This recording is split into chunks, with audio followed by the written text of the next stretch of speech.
$36 trillion. That is the national debt. They cannot repay it. They will not default on it. There is a third option. It is already running.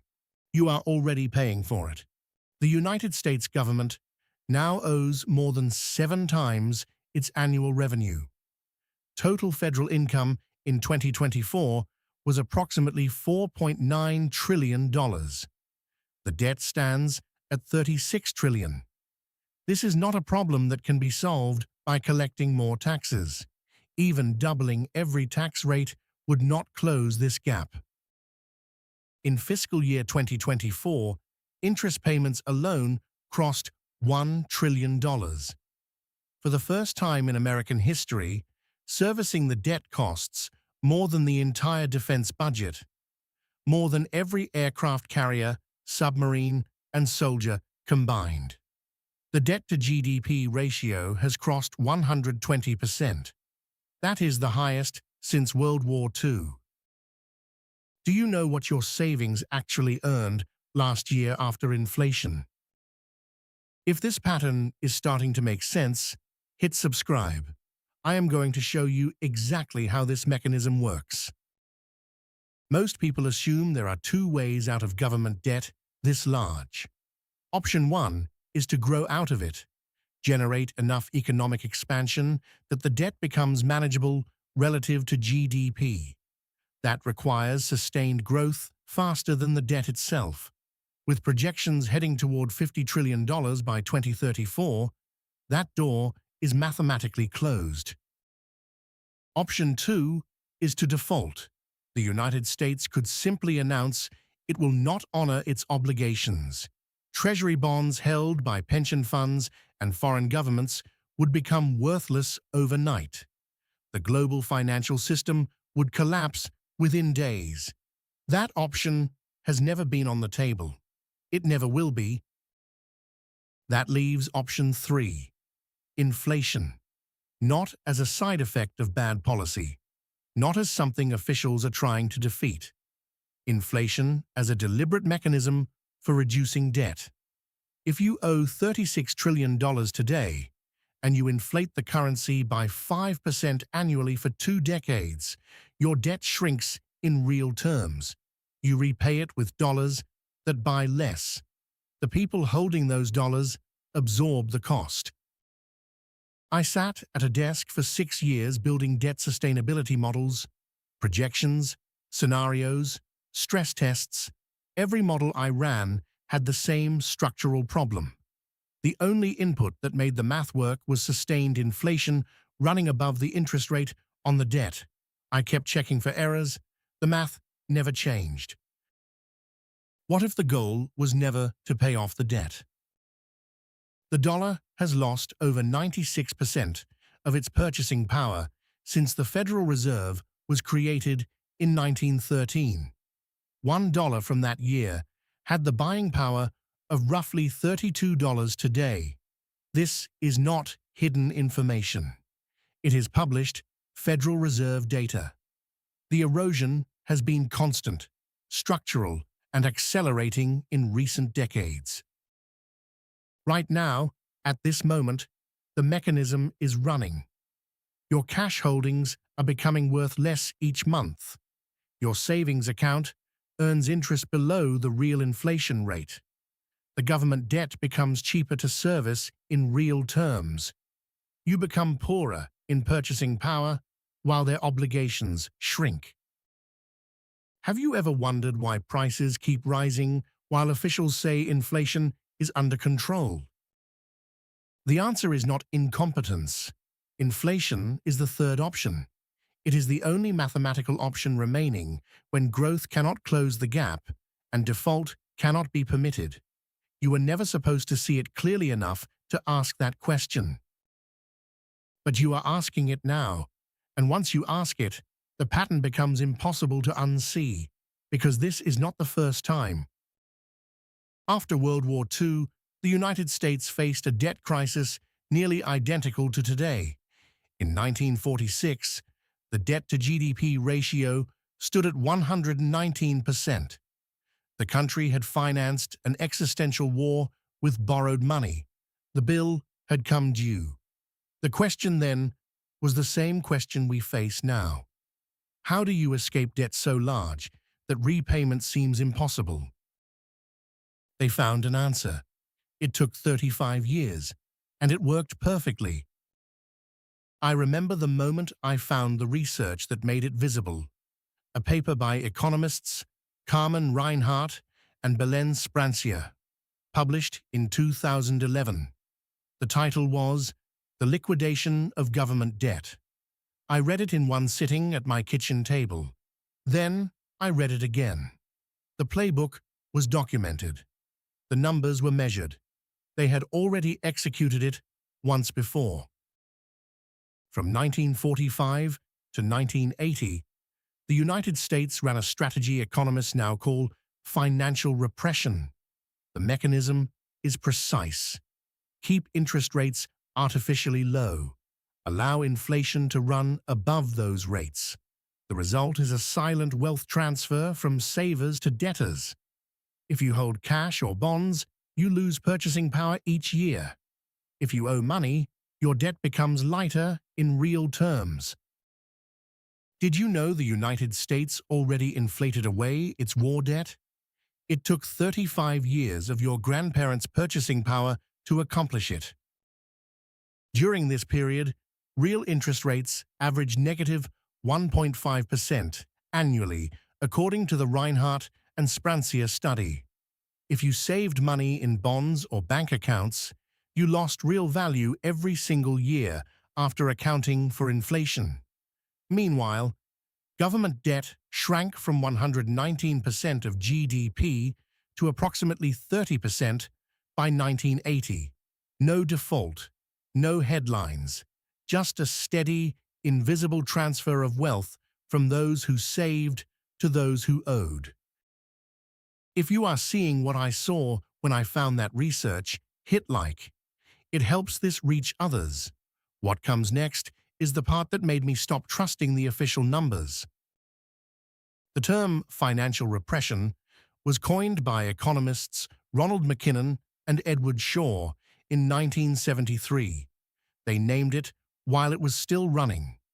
They could see the mechanism operating in real time. Most people could not.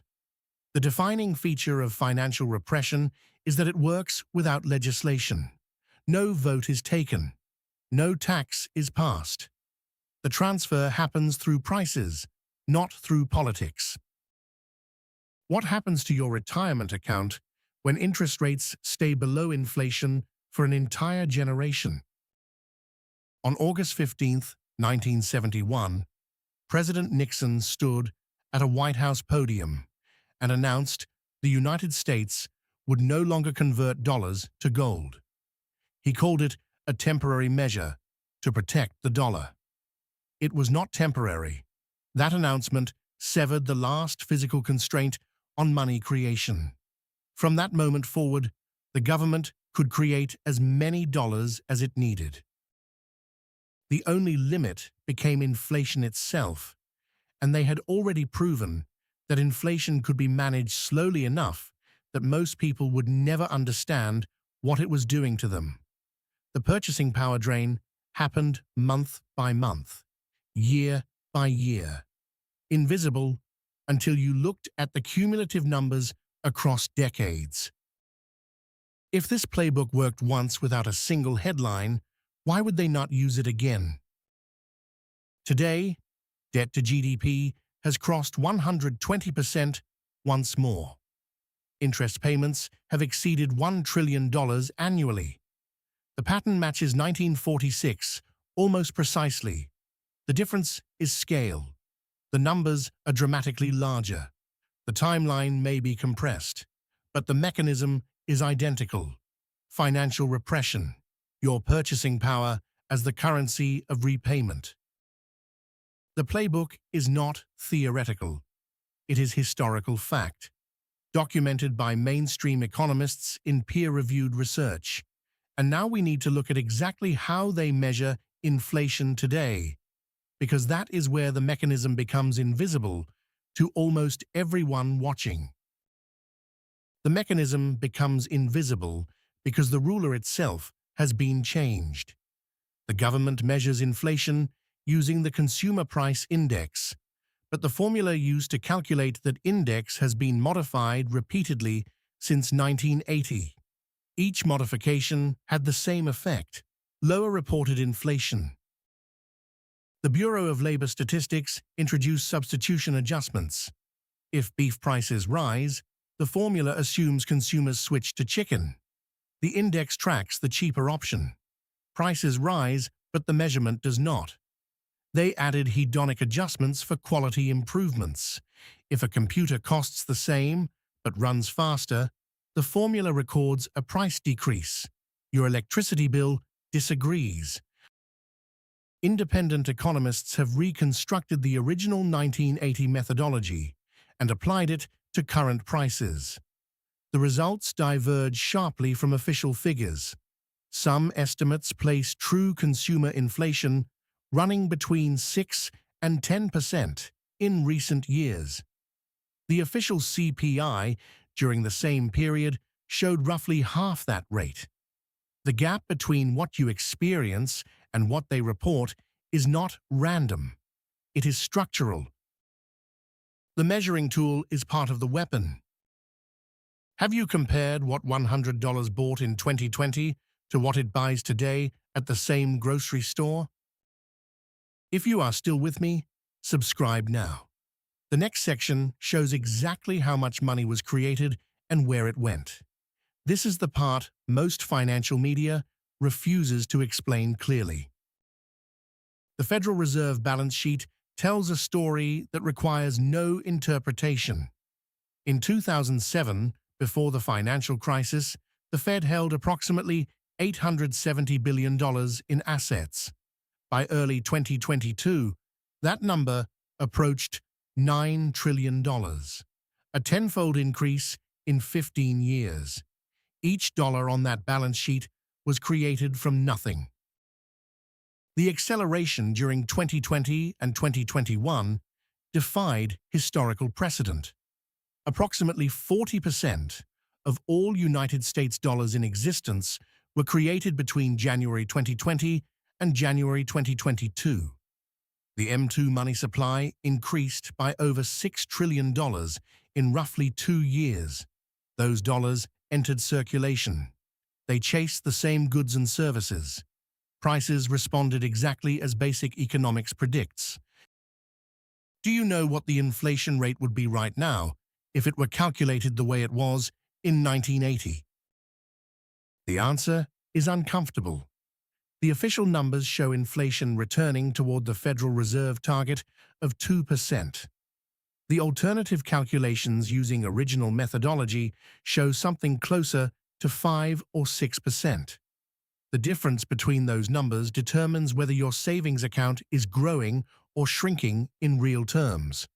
For most Americans, the answer is shrinking. Social Security cost of living adjustments demonstrate the gap in practice. Retirees receive annual increases tied to a CPI variant designed specifically for their demographic. Yet surveys consistently show seniors reporting that their checks buy less each year. Healthcare costs and housing costs dominate retiree budgets. Those categories have risen far faster than the overall index. The measurement has been engineered to show a smaller number than reality. This is not conspiracy. It is documented methodology change. The formulas are public. The academic critiques are published. The gap is measurable. But measurement changes do not make headlines. They do not trigger congressional hearings. They simply accumulate year after year. Where did $6 trillion new dollars go, and who is paying for them? They went into asset prices first. Stocks, real estate, bonds. The people who already owned those assets became wealthier on paper. Then the money worked through the economy into wages and consumer goods.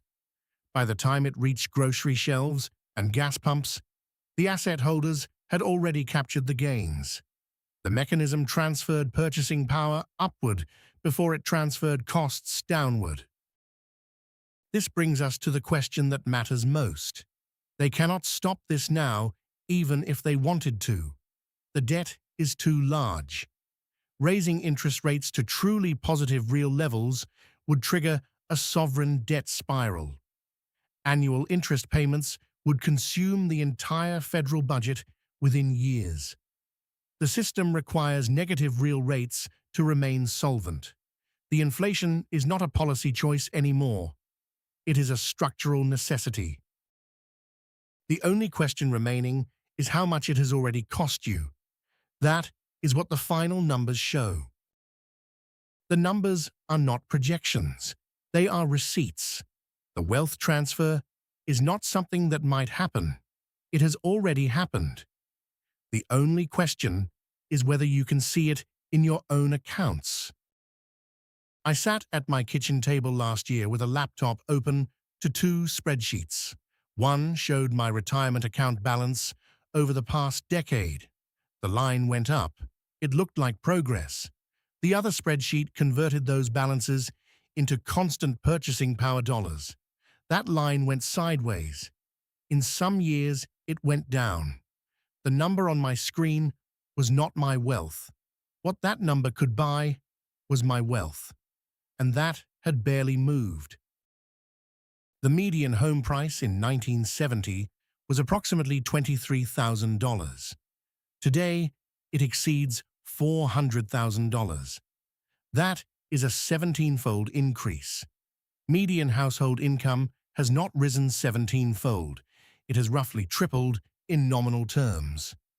The gap between those two numbers represents purchasing power that vanished into the mechanism. Home ownership required one income for 1 decade in 1970. It requires 2 incomes for 3 decades today. What is your retirement account actually worth in purchasing power, not in dollars? Median retirement savings for Americans aged 55 to 64 sits at roughly $185,000. That sounds like a meaningful cushion. Run the math at an inflation rate just 3% above whatever interest that money earns. In 20 years, the real purchasing power falls by more than half. The number stays the same or grows slowly. What it buys collapses. Real median household income has grown less than 20% since 1970 in inflation-adjusted terms. 5 decades, 20% growth. Meanwhile, housing costs have risen by several 100%. Healthcare has risen by several 100%. Education has risen by several 100%. The categories that define middle-class stability have outpaced income by multiples. If inflation runs just 3% above your savings rate for 20 years, what do you have left? The Congressional Budget Office projects total national debt exceeding $50 trillion by 2034 under current policy. That is not a warning from critics.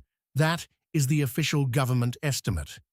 The only mechanism that makes $50 trillion manageable is the same mechanism that made $36 trillion possible. Continued inflation above interest rates, continued erosion of purchasing power, continued transfer from savers to debtors. If this breakdown has clarified something you sensed but could not articulate, subscribe now. Hit the notification bell. What I document next will build on everything in this video. No fiat currency in recorded history has maintained its purchasing power over a multi-generational timeline. The average lifespan of a fiat currency before significant devaluation or replacement is approximately 27 years. The current dollar system severed from gold in 1971. That was 53 years ago. We are operating on borrowed time by historical standards. I do not offer financial advice. I never will. I do not know what you should do with your money. What I know is the structure. I know the debt cannot be repaid. I know default is not permitted. I know inflation is the only remaining door.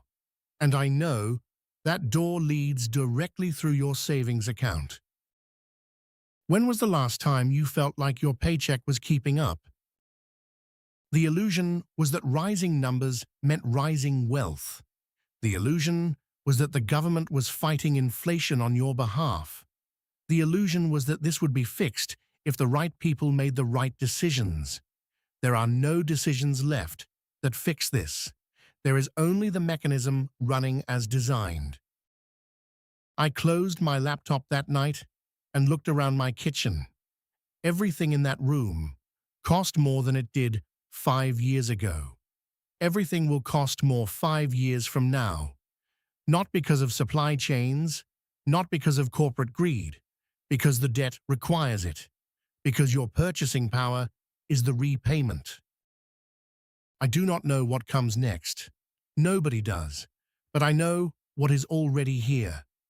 And I know it was built this way on purpose. The dollar in your pocket is doing exactly what it was designed to do. Losing value. Not by accident, by architecture,